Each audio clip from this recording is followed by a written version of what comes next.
Hello everyone and welcome back to the Loom. Today we're going to start another episode of the Language of Linguistics series, which is Schools of Linguistic Thought. So language is not a mere conversation, it is consisting of different concepts and different theories and different ideas, different thoughts which makes up the intellectual struggle of language. So before starting a video, please do like, subscribe and share and do comment, and this means quite a lot for the channel. So the history of linguistics is the history of changing answers to the question, what is the proper object of linguistic inquiry? So these school of thoughts tend to present their best aim in answering these kind of question. So before we begin, let's first answer this question, what is the school of linguistic thought? A school of linguistic thought is a coherent set of assumptions about what language is, what the goal of linguistics should be, and what methods are valid. Schools are not merely a collection of techniques, they are competing vision of the discipline's fundamental object. So most schools emerge as a reaction to their predecessors, like Structuralism against historical philology, Generative Grammar against American Structuralism, Cognitive Linguistics against Generative Grammar. So understanding this chain of reaction is a key of understanding why each school defines itself the way it does. So let's start. Let's look at the timeline. We're starting from 1820, historical and comparative philology. This is triggered by William Jones' 1786 discovery that Sanskrit, Greek, and Latin share a common ancestor. This leads to Grimm's law and comparative method for reconstructing proto-languages. Well, this method is still active today, it means it's still studied. Then European structuralism triggered by Saussure Coastal Linguistic General, reaction against historical philology, insisted linguistics study the synchronic language system, which is lang, not just change over time. Then comes Prague School, functional structuralism triggered by Trubetskoy and Jakobsen, extended Saussure's work by adding the question of function.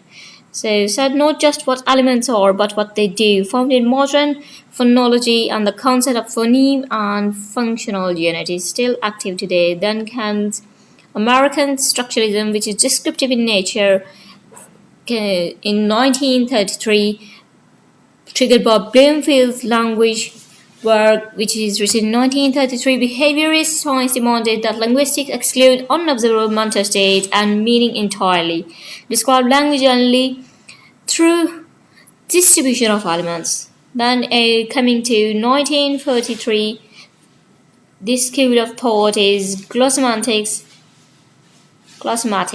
triggered by Helmholtz's work.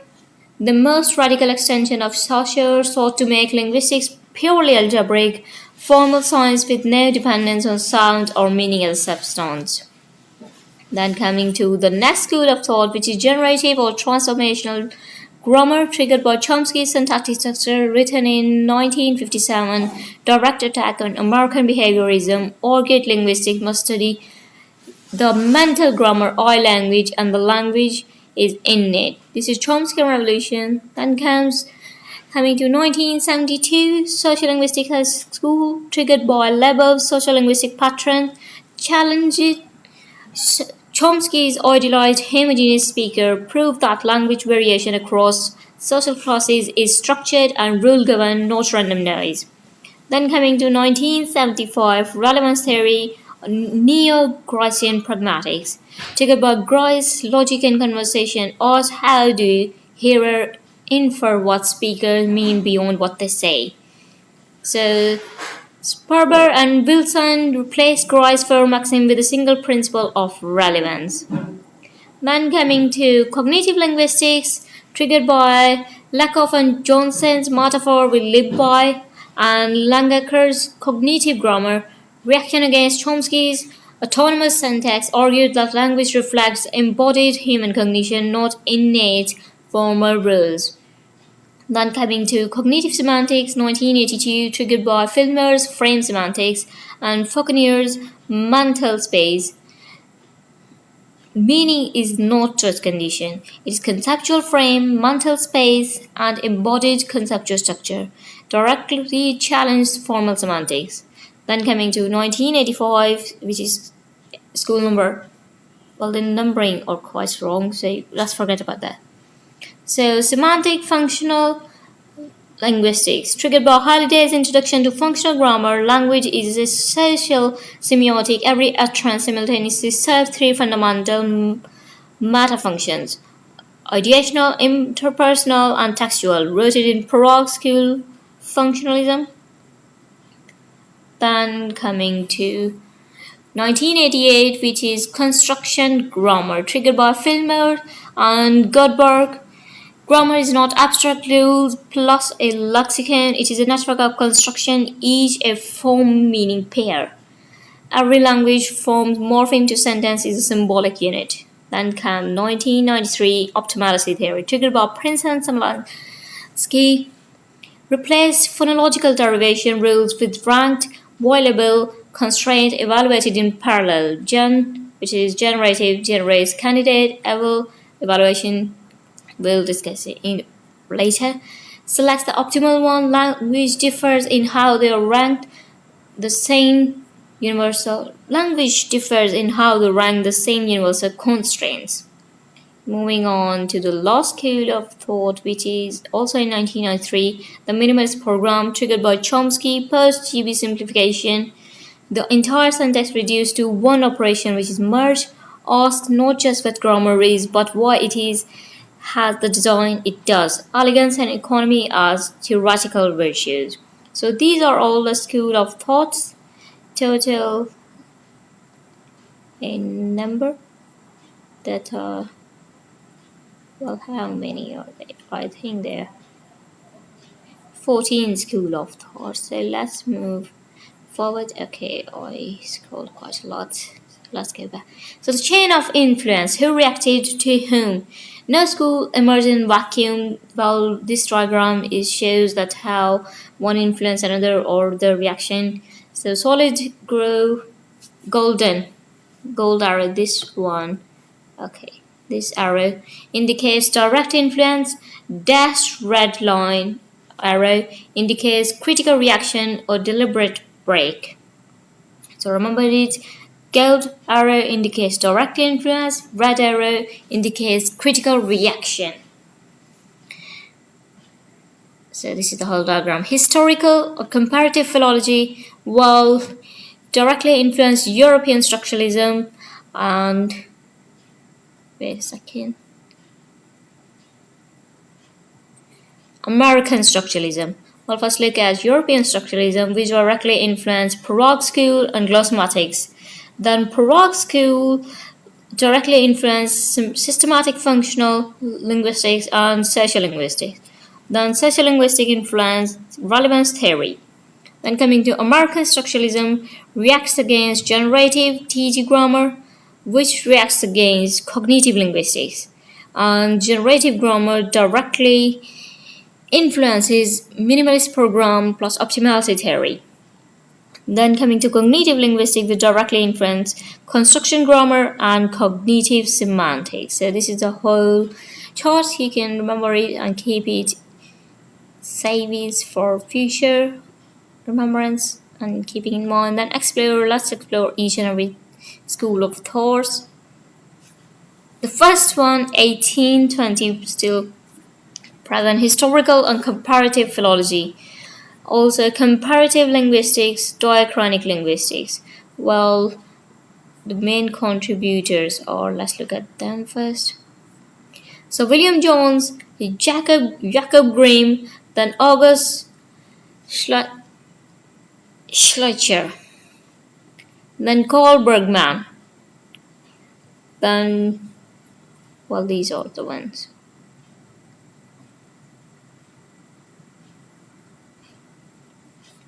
Then how did languages develop from common ancestors and what laws govern sound change over time? Well, this is the question asked by historical linguistics, and this school of tend to answer this question. Historical and comparative philology was the first Scientific School of Linguistics. It emerged after William Jones' observation that Sanskrit, Greek, Latin, Gothic, and Persian show systematic resemblance, suggesting common ancestry. The comparative method was developed to reconstruct proto-languages and trace the descendant of modern languages. While the key idea of the Grimm's law by Jacob Grimm documented systematic consonant shift from Proto-Indo-European to Germanic languages, establishing that sound change is lawful and regular, not random. This became the cornerstone principle that the new grammarian hypothesis that sound laws have no exception. Then moving to key ideas, comparative method by comparing systematic correspondence between related language linguists reconstructed unattested ancestral languages. Proto-Indo-European has been reconstructed entirely from its descendant. It left no written records. This remained one of the linguist's greatest intellectual achievements. So, legacy and reaction. This school focuses on language change over time, which is diachronic linguistics, which deals with language change over time. So, set up Saussures' greatest reversal that linguistics should primarily study language as a synchronic system, at one moment, not across time. The reaction against philology gave birth to structuralism. So, historical philology gave birth to structuralism. Well, let's look at structuralism. This school started from in 1916 and goes till 1960s. European structuralism, also Saussurian linguistics, Geneva School of Thought, major contributor Ferdinand de Saussure, Charles Paley, Albert Secchi.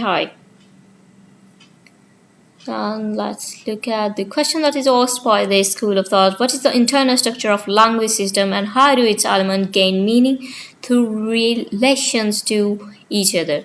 So this school of thought tends to answer this question. So Saussure's course, the general linguistics, revolutionized linguistics by insisting language be studied as synchronic system, which is focusing on lang rather than historical change. The proper object of linguistics, Saussure argued, is the abstract system shared by a speech community, not individual act of speech, which is parole. So key idea, lang versus parole. Lang is abstract shared system, the rules and convention that make communication possible. Then parole is individual concrete act of speaking. Saussure argued that linguistics should study lang, not parole. This distinction anticipates Chomsky's later competence versus performance divide. Then let's look at key ideas, syntagmatic and paradigmatic relation. Language elements have two kinds of relations. Syntagmatic, which is sequential, how elements combine the cat set, and paradigmatic, substitutional, what could replace the element. Well, you can change the cat set, you can say the dog set, the bird set, these two objects access structure every level of language. So legacy European structure directly inspired the Prague School, Glossematics, and through them the entire structuralist tradition in linguistics, anthropology, and literary theory. It remains the single most influential founding movement in 20th century linguistics. Well, let's look at another school of thought, which is third one, American structuralism. So it is third school of thought, starting from 1933 reaching till 1957, also known as descriptivism or Bloomfieldian linguistics. Major contributors are Leonard Bloomfield, Albert Sapir, Zalling Horace, Charles Hockett.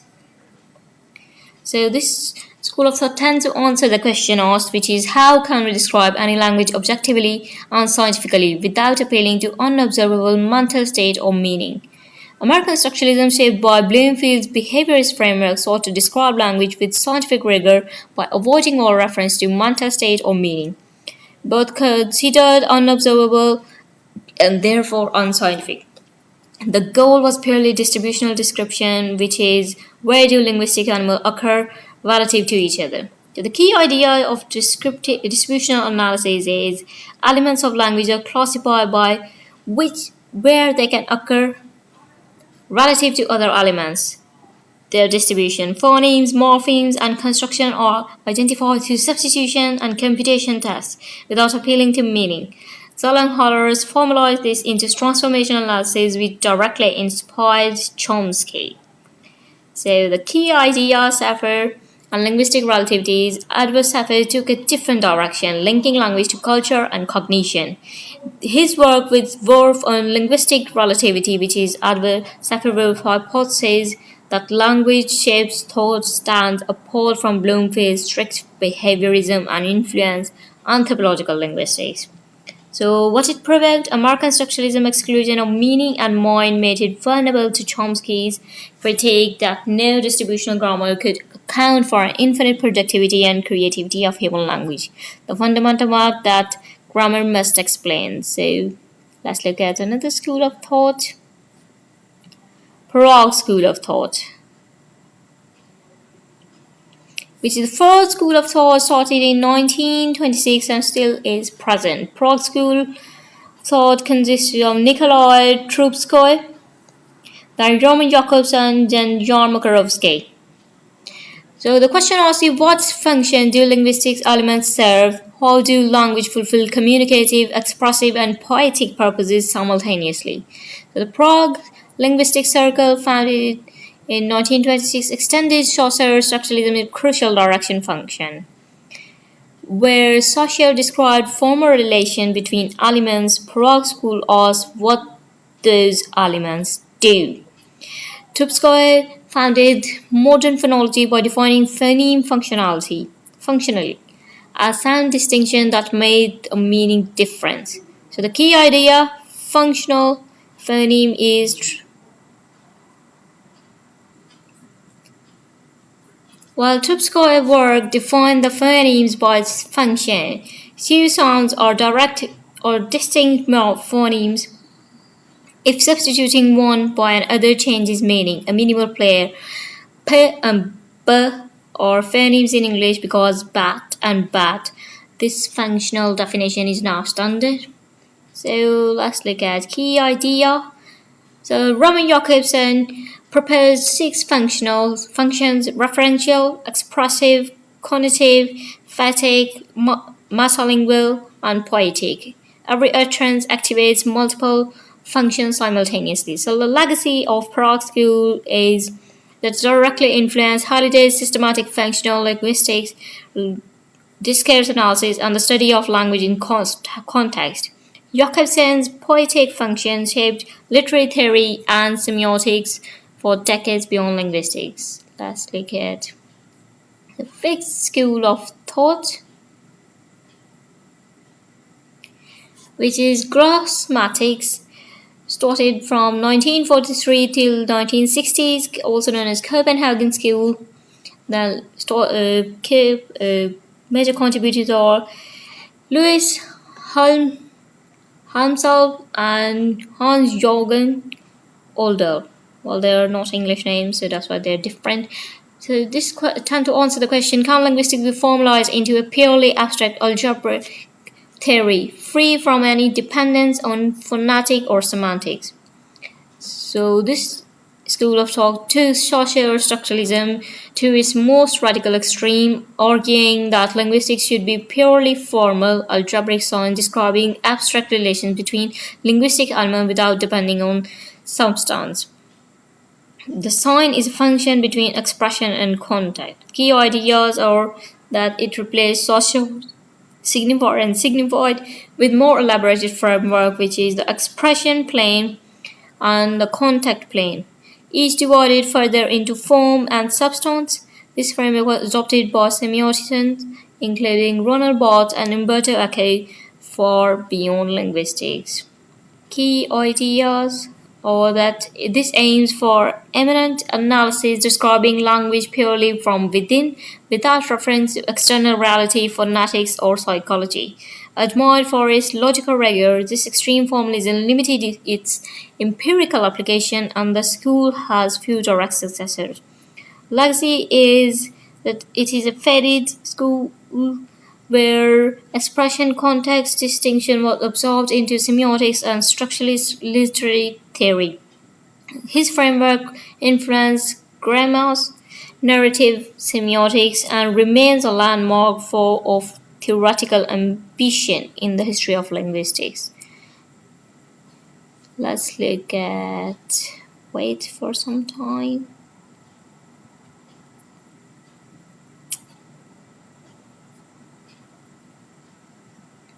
Okay. Well, as he's Danish, so that's why his name is like this, Louis Armstrong. Let's look at Generative Grammar, which is Sixth School of Thought, started from 1957, still is present, also known as TG Grammar and Government and Boarding, short term GB. So major contributors are Noam Chomsky, Maurice Hall, and Jerry Fodor.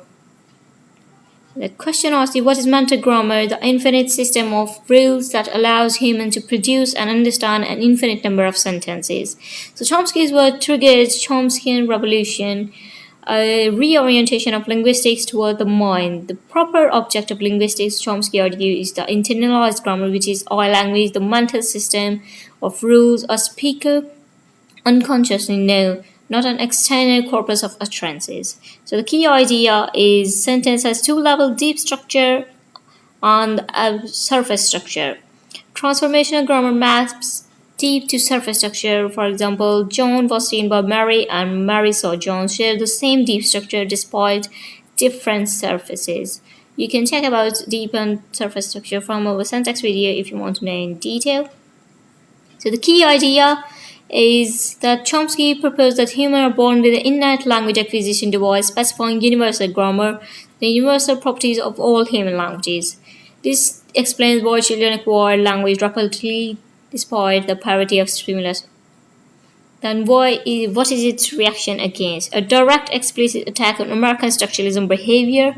Chomsky's review of Skinner's verbal behavior demolishes the behaviorist account of language in one of the most cited papers in cognitive linguistics science.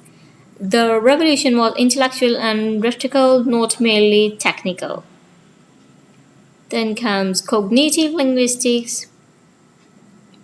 There is a seventh school of thought, linguistic thought, started in 1980 and still is present in cognitive linguistics, also known as experimental linguistics. Okay, important personalities of this school of thought is George Lakoff, Ronald Langacker, Lan Tolmay, and Mark Johnson.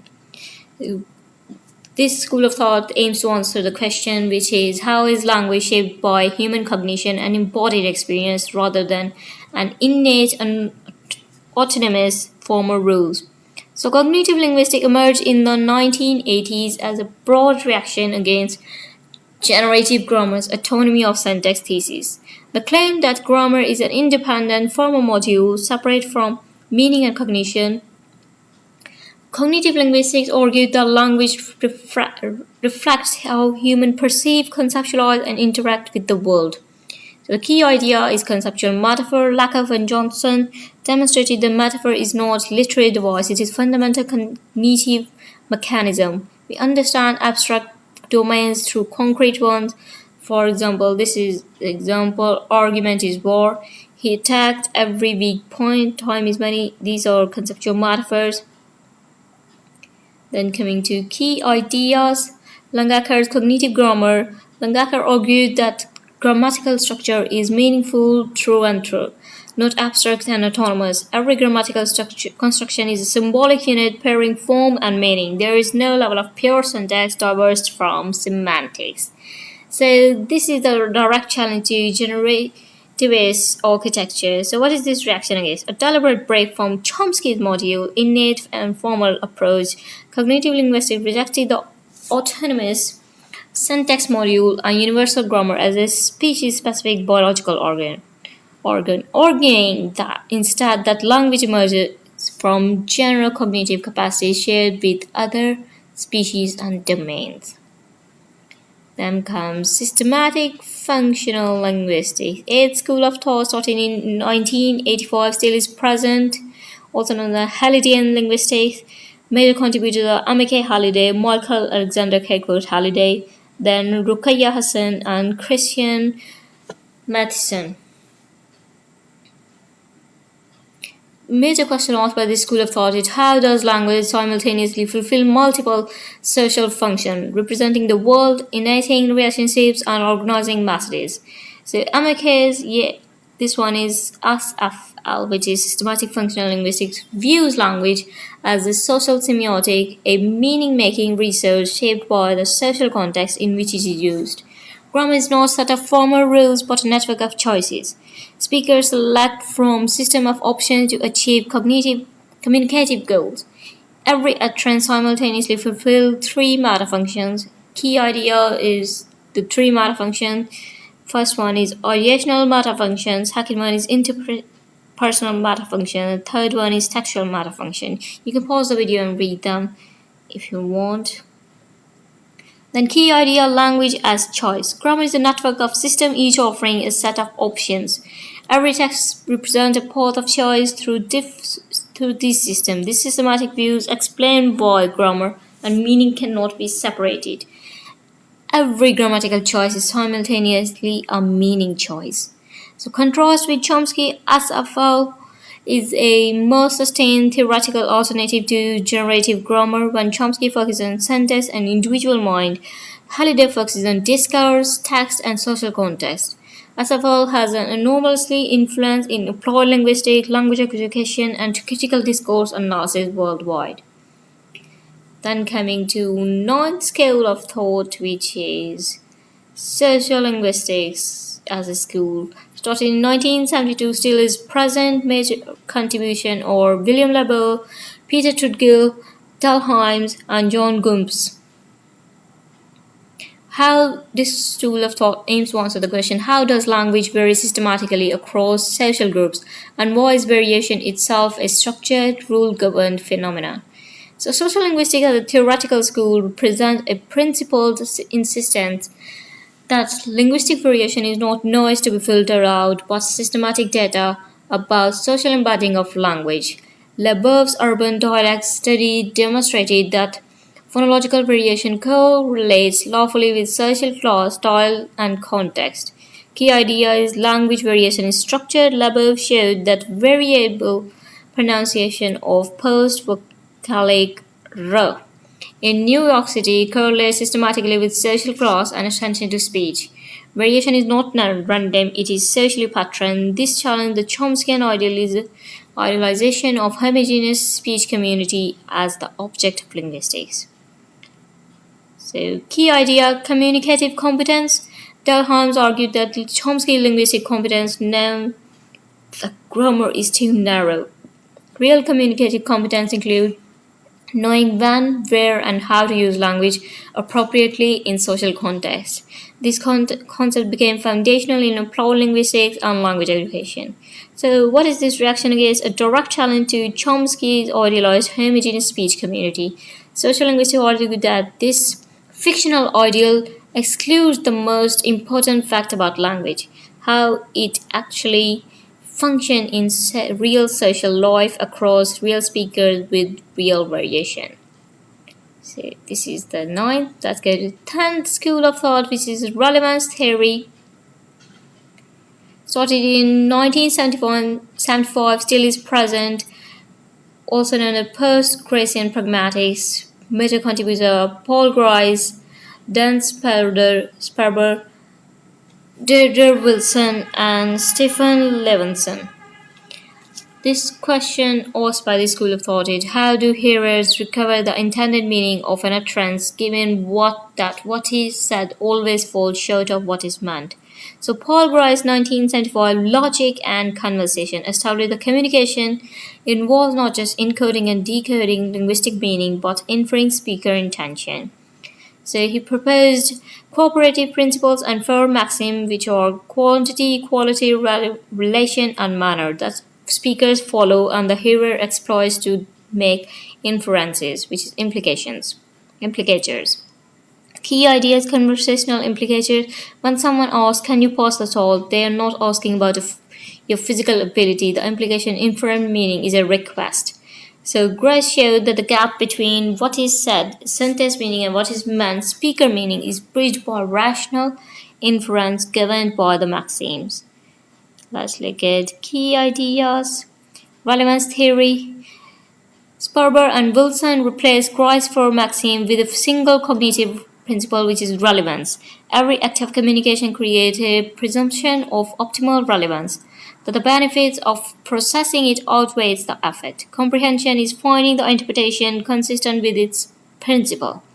Significance of this school of thought is relevance theory bridges linguistics, philosophy of language, and cognitive science. It remains one of the most influential attempts to provide a cognitive and computational account of pragmatic inference, extending the Glossematics program into full cognitive theory. Well, let's move to 11th school of thought, which is construction grammar. Started in 1988 and still is present. Major contributors are Charles Fillmore, Adele Goldberg, Paul Kay, William Croft. Question asked is grammar a set of abstract rules or a structured invention of form, meaning pairing from morphemes to idioms to full sentence patterns? So the construction grammar challenges the generativist assumption that grammar consists of abstract rule plus lexicon. Instead, it proposes that grammar of language is an inventory of constructions, symbolic unit pairing form and meaning at every level, from morphemes to complex sentence pattern. There is no separate syntax diverged from semantics. Key idea is every construction is form meaning pair. Adele Goldberg shows the argument structure construction like ditransitive, this is the example, or a cause motion construction carry their own meaning independent of the verb they contain. The construction, not just the verb, determines the event structure. So let's look at key idea. No sharp lexicon grammar divide. Fillmore's work on idiom showed that regular and idiomatic expression exists on a continuum, not in separate components. Grammar and lexicon form a single unified network of construction ranging from full fixed idioms to fully productive patterns. This challenges the generative architecture at its foundation. So this school of thought is a challenge to generative grammar, which is construction grammar rejects the generativist separation of syntax, semantic, and lexicon into independent modules. It has gained substantial empirical support from language acquisition research, corpus linguistics, and topology. Let's move on to 12th school of thought, which started in, this scrolled quite a lot. 1993 still is present. Optimality Theory major contributors are Alan Prince, Paul Soboleski, and John McCarthy. This school of thought is also known as OT.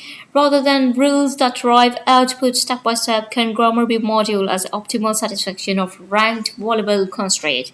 So OT, introduced by Prince and Soboleski in 1993, replaced rule-based phonological derivations with competition between candidates' output evaluation against a hierarchy of universal valuable constraints. The optimal output is whichever candidate best satisfies the constraint hierarchy. Key ideas are in OT, constraint can be violated. What matters is how they are ranked relative to each other.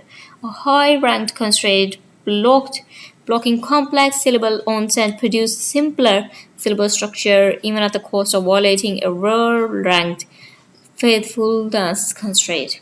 Different languages different in their constraint ranking, not in the constraints are universal. So key ideas: 3 components. Generate all possible output candidates. Con is a universal set of constraints. Eval selects the optimal candidate. The best satisfying, that constraint wins. Then scope and influence. Originally developed for phonology, OT was extended to morphology, syntax, and pragmatics. It became the dominant framework in formal phonology through 1990s and 2000 and stimulated enormous cross-linguistic research on constraint topology and universals. Let's move on to the third school of thought, with Minimalist Program. Started in 1993 and still is present. The Minimalist Program post-GB Generative Grammar. Major contributors are Noam Chomsky, Samuel Epstein, Cedric Box. So, what is the simplest possible language faculty? Can the computational system of human language be reduced to single elegant operation? So, the Minimalist Program, which is also known as MP, introduced by Chomsky in 1993, is his post GB framework. It does not just what rule grammar has, but what the grammar has designed it does. Chomsky argued that language faculties should be optimal, as simple as elegant possible, and if it is a product of evolution. Key idea merge. So the key idea is merge, taking two syntactic objects and combining them into a new set. External merge, build phrase structure. Internal merge, move displaced consonant to new position. The elegance of single operation accounting for complexity of human syntax is central theoretical claim. While key ideas is grammar interfaces with two external systems, the sensory motor system and the conceptual intensional system. The grammar's design is shaped by what these interfaces require. The relation to earlier generative grammar MP is a radical simplification of GB theory, eliminating G structure and S structure level and replacing extensive rule system with a single merge operation. It remains the dominant framework in formal syntactic theory and continues to generate substantial new research. Then cognitive semantics. It is 14th school of thought, also last one in our topic. Started in 1982, still is present. Cognitive semantics, frame semantics, mental space theory. Also, these are terms for it. Major contributors are Charles Fillmore, Gilles Faulkner, Mark Turner, and George Lakoff. The question asked by this school of thought is, how is linguistic meaning grounded in conceptual structure, cognitive frames, and the dynamic construction of mental space during comprehension? Cognitive semantics investigates how meaning is not a matter of truth condition, but of conceptual structure, how language activates frames, schemas, and mental representation rooted in human experience and cognition. It encompasses frame semantics, mental space theory, conceptual integration, and prototype theory. Key idea is frame semantics. Fillmore argued that the words do not have meaning in isolation, they evoke frames. Structured knowledge representation of situation, events, and relationship.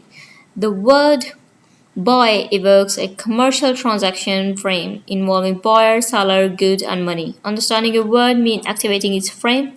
Frame lexical database is built on this theory. So the key idea, mental space and conceptual blending. Faulkner proposed that language construct multiple mental spaces, which are partial cognitive representation built as discourse unfolds.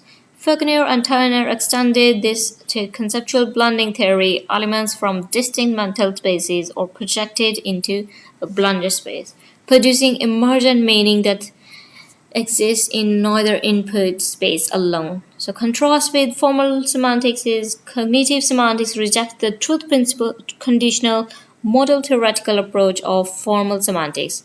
For the cognitive semantics, meaning is embodied, experimental, and encyclopedic, not conditional and compositional. This places it in direct tension with both generative grammar and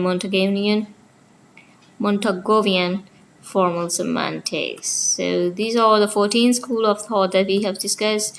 You can pause the video and also study them however you like. Understand it better.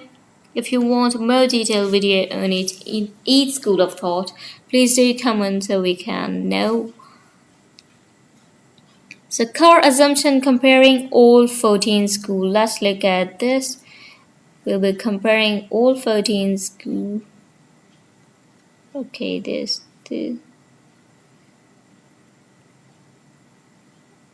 Okay, let's look at school. Language is innate. First, this is the feature. Second one is syntax, autonomous from meaning. Context, use essential, and meaning is embodied. Okay, first we'll look at what these three mean, these bullets. Circles, yes. Well, this brown one suggests yes, primary position. This with brown barrier suggests that partial or contested, and this light colored mean no, rejected.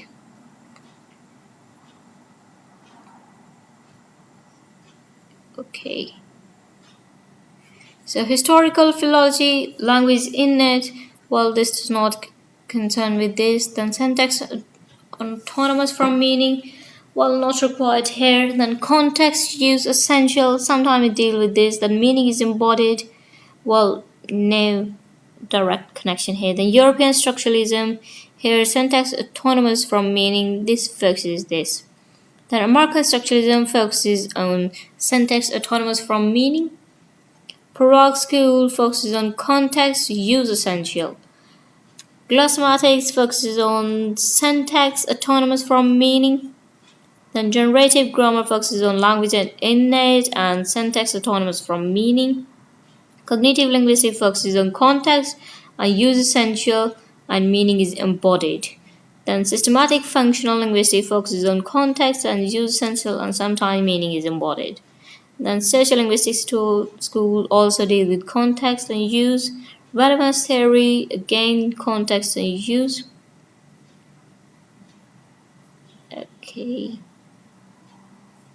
Then Construction Grammar, well, these two also deals with use and embodiment. And Optimality Theory deals with, well, let's scroll it. These two languages innate and syntax autonomous from meaning. Whereas Minimalist Program also same as Optimality Theory. Then come Cognitive Semantics deal with languages used, and the last one, which is meaning is embodied. So this is a comparative table. You can remember it if you want to. Keep it in your mind. Then where do the schools stand? Conceptual map. The two axes organizes the entire theoretical landscape. The first one shows how central is biology and innateness to language. The second is grammatical form separable from function and meaning. Let's look at the first axis. We have written it in both these overlaps. It's okay. So shaped by use and environment.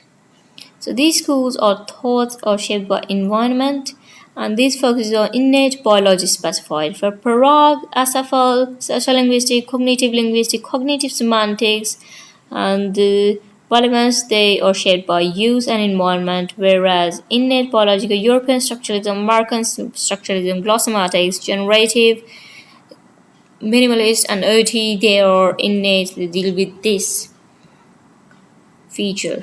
Then comes form inseparable from meaning versus autonomous sentence. Form is meaning inseparable. Then here's syntax autonomous. This one. So dealing with form, cognitive linguistics, cognitive semantics, SFL, Prague, sociolinguistics, and relevance. Whereas syntax autonomous are European structuralism, American glossematics, generative, and minimalist. Okay, these are this one.